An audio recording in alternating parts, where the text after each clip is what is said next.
All right, so it's sad to announce that rapper Houdini has unfortunately passed away today due to a shooting that happened in downtown Toronto. If some of you may know, there was reports of a 16-year-old dying, where it turned out to be a 21-year-old man who goes by the name Houdini. Uh, your thoughts on this, Nina? Yeah, I was gonna ask you, like, I'm disappointed, but I am not surprised. A lot of people, so when it happened, like, I found out pretty early on that it was him, and a lot of people were saying how, like, first of all, he was like posting his pictures that he was back in Toronto because he'd moved to LA or something. So he was Yeah. posting his pictures that he was back in Toronto and stuff. So people picked up on that. And just like, I don't know, I feel like with Toronto rappers, it's like unfortunately, it's a reoccurring theme that like you will die. Like, Yeah. not to sound deep or like dark or nothing like that, but like it's constantly happening. Like I don't know when it's gonna stop. I don't think it will stop. And like this is how we started the summer off. Mm-hmm. So It's the same way I feel like we were talking about how Pop Smoke had passed away after, posting his address on social media and things like that. It kind of seems the same way Houdini has come to those same type of just day-to-day social media posting, which is nothing yeah, wrong to post your location, but there's nothing it's like, wrong with it, but if you know you have some type of involvement or somebody who's mm-hmm. after you, then maybe be a little bit smarter about it. I don't know. It's hard though because it's like I don't know. It's a hard situation. Yeah, it's a very unfortunate situation. I seen it.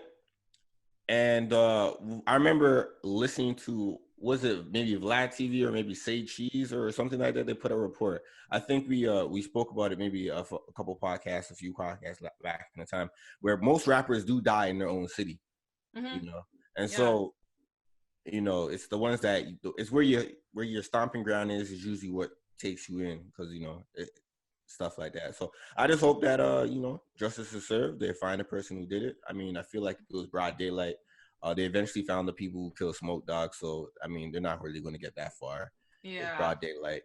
A lot of people Yeah. probably saw something. And a very Yeah, popular area where there are cameras, CCTV. So exactly. And probably the Reddit fields are probably gonna talk about the names of the people who did it and stuff like that. So justice to be served. Our condolences go out to Houdini. He's about the yes. same age as my brother, or Yeah. close to in range as my brother. So, Yeah. It's unfortunate. We both had potential opportunities to interview him at a this point. is very true. This is very true. Yeah, This is so very like true. like the whole reason that my interview with him was supposed to be on the fly was because of shit like this. Mm-hmm. So like that didn't even end up happening. And you were supposed to interview him as well. So Yeah, I potentially interviewing him as well. I just didn't believe that he was in the city, so I was like, all right, whatever. But yeah, that's what I'm saying. Like, yeah, yeah. neither of us really, I don't know, it's crazy. But yeah, so rest in peace to Houdini. But on to something a little more light, but still stupid. So a lot of people fucked around and went to Trinity Bellwoods Park on Saturday, I'm or not I think mad it at was that. Saturday. I know you're not mad at it because I feel like you would have been there. Like, you're one of the only black people or people of color for that matter who would have been there. To be, you Yes. know what? I have Trinity Bellwood energy. I just probably wouldn't be there in reality. But yes, I do support everyone that was there. Okay, so basically cases went back up in Ontario after that. But they also went back down again like a day later. So like I don't really Yeah. know the correlation there. But also the mayor who has been preaching to us to social distance and blah blah blah fucked around and was there and pictures were there of him not using his mask. Like he just Oh yeah, lowered it. he was low. Yeah, Yeah. he had it low riding. So like when I heard him talking on Monday about like practice social distancing, this and that, and blah blah, I'm like, shut the fuck up. You think anyone's gonna listen to you now? No, I'm not listening to him anymore. Yeah.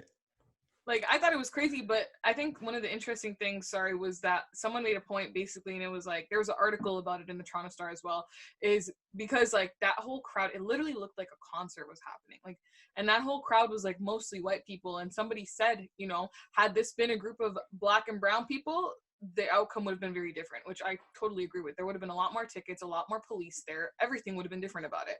Yeah. Yeah. So Yeah. I'm not going to dispute that. I feel like I had said something when someone, one of my other fellow people of color posted, and I was like, you know what? I feel like this is going to start a race war, right? And why? That sounds crazy. It's like, Apollo, why would you even say something? Why would you go as far as that? But hear me out. Why I said that is because it seems like when you give them an inch, when you give humanity and society an inch, it seems like the white people take a mile. And from that, we see these situations, not even from Trinity Bellwood, but we saw this creeping up from like downtown, down the way in Florida by the beaches, how everyone was scrambling. So yes, we had a foreshadow what potentially could happen in Toronto, and and exactly that happened at Trinity Bellwood Park. And I looked at that, and I'm like, yeah, I'm okay with this. But the black people that were so enraged and angered by the fact that there's so many people were out there, it made no sense to me. Even I posted something in here, just one of I don't know what to call him. I'm not calling him a Toronto influencer or anything like that, but he's just a dude that seems to have a big following. Named Top Boy. He had posted like a rant and made like a video on his page as well, just talking about how he sounded like he was very aggy about the whole situation, and he felt like this was like a big fu to the essential workers of all the hard work they're doing. You're able to spread the cases and stuff like that. And I mean, this is Western society. You're fair to say whatever you want. I don't really care. But I was like, we're a social being. Like I felt like this was gonna happen eventually. Like people would get fed up with just being inside and come out and hurt numbers. But we're social beings, yeah. But they also like purposely have been easing the rules. Well, maybe not purposely, but they've been easing the rules towards this nicer weather so that we could have the privilege of seeing our friends and stuff. And like this guy said, like the point is like stay in your backyard. Like I've hung out like with friends and hung out in our backyards, like not, out in public with a larger gathering of people where it's more people that I have no idea where they've been and who they've been in contact with, So I feel like to keep it in a confined space would be better, but I don't know. That's ideal. But is it going to happen? Not really.